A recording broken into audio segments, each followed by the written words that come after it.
புதன்கிழமையில் தெய்வ வழிபாடு மிக மிக முக்கியம் என்பதை ஞாபகத்தில் வைத்துக் கொள்ளுங்கள். ஸ்கின் அலர்ஜி, சளி தொந்தரவு, இரும்பல் தொந்தரவில் அதீத கவனமாக இருப்பது முக்கியத்துவம் கொடுக்கும். எதிர்பார்த்த நல்ல விஷயங்கள் கை கொடுக்கக்கூடிய அனுகூலமான அமைப்பு என்பதை ஞாபகத்தில் வைத்துக் கொள்ளுங்கள். கணவனாக இருந்தால் மனைவி சொல்வதை கேட்பதும், மனைவியாக இருந்தால் கணவன் சொல்வதை கேட்பதும் ஆனி மாதத்தில் நன்மை தரும்.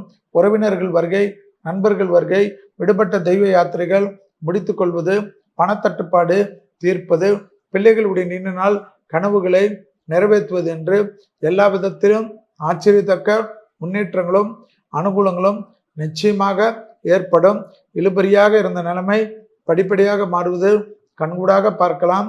எடுத்த காரியத்தில் ஜெயம், நம்பிக்கை, புதிய அனுகூலம் டக்கு டக்குன்று ஏற்படுவது, உத்தியோகத்தில் அபிரிதமான முன்னேற்றங்கள் ஏற்படுவதெல்லாம் தனுசு ராசிக்காரர்களுக்கு யோக பலத்தை நிச்சயமாக பெற்றுத்தரும்.